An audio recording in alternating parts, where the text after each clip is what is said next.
Paul Ntsapou, bonjour. Bonjour. 4 policiers condamnés à mort, dont le numéro 2 de la police, le colonel Moukalai. Qu'est-ce que vous pensez du verdict de jeudi dernier? Nous déplorons l'incapacité de la justice congolaise en général et en particulier la justice militaire à établir toutes les responsabilités sur cet assassinat. La cour militaire n'a pas du tout inquiété le général John Numbi Mbanza-Tambo, qui est le responsable de la police nationale et qui avait envoyé à Floribert Chebeya une lettre l'invitant à une réunion de travail. Cette lettre qui a mené les deux défenseurs au rendez-vous de la mort. Donc, on a voulu protéger le général Numbi, tout simplement, puisque c'est un proche du chef de l'État, quelqu'un qui a assumé des missions importantes pour le chef de l'État, tristement célèbre dans d'autres violations des droits de l'homme, notamment le double massacre de Bundu-Dia Congo, c'est-à-dire dans le Bas-Congo, les populations civiles qui ont été massacrées après les élections de 2006. Le mois dernier, les partis civils avaient craint que les assassinats soient requalifiés en homicide involontaire et que tous les policiers soient acquittés. Est-ce que le pire n'a pas été évité? Bon, en partie oui, puisque cette stratégie, lorsque les avocats des partis civils se sont retirés, cela a monté d'un cran encore la pression nationale et internationale. Alors pour essayer de s'en sortir en perspective des élections, on a essayé de terminer un procès, puisque aller aux élections avec un double assassinat des défenseurs des droits de l'homme comme Floribert Chebeya et Fidel Bazana, ce serait s'exposer à la sanction populaire. Donc, pour s'en sortir, il fallait pour le pouvoir en place, organiser ces procès et avoir des condamnés. Parmi ces condamnés, il y en a qui ont joué un rôle certain d'auteur intellectuel et matériel du double assassinat. Mais il y en a encore d'autres qui courent, dont notamment le général Numbi.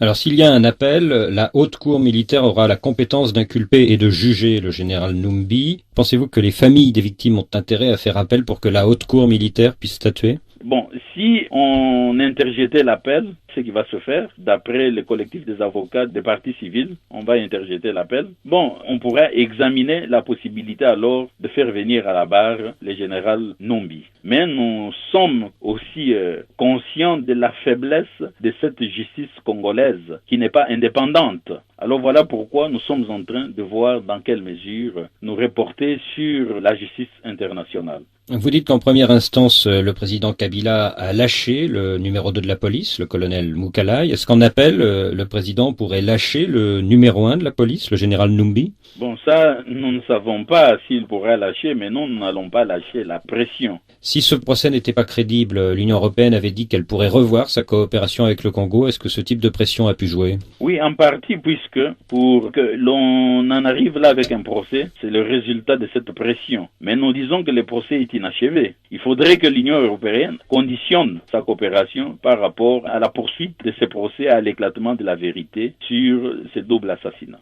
Est-ce que vous-même, quand vous étiez au Congo, vous vous êtes senti menacé? Oui, mais c'est pratiquement la même chose. C'est grâce à Floribert Chebeya que j'ai été convaincu de quitter, d'accepter l'exfiltration, puisqu'en ce moment-là, en 2005, à quelques mois des élections, etc., la tension était montée et on allait certainement m'abattre, comme on l'a fait pour Floribert Chebeya et Fidel Bazana. Et vous n'êtes pas sans savoir qu'après moi, Floribert Chebeya a commencé à travailler aussi sur les préparations des élections, en démontrant que la CI et l'abbé Malomalou continuent à opérer de façon illégale, etc. Et bon, à plusieurs reprises, quand on s'est retrouvé ici en Europe, à Genève, un peu partout, à La Haye, un peu partout, à New York, pour des réunions qui concernent les droits de l'homme, Floribert ne cessait de me répéter que voilà, il sent que quelque chose pourrait lui arriver puisqu'il y a l'intolérance du côté du régime. Donc, il me l'a dit au mois de mai, lors de son dernier passage ici en Europe, à Bruxelles. Il m'a dit qu'il craignait puisqu'il y avait des menaces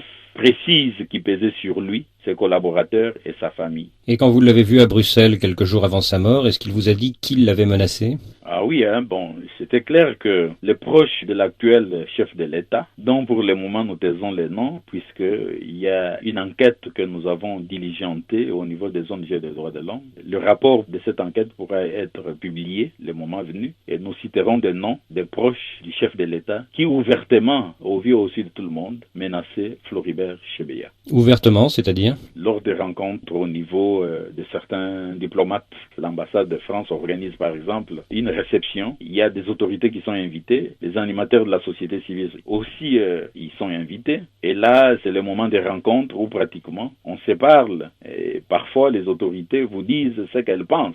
C'est au cours de ce genre de rencontres que nous avons su que Floribert Chebeya dérangeait et il était en danger de mort. Paul Nsapou, merci.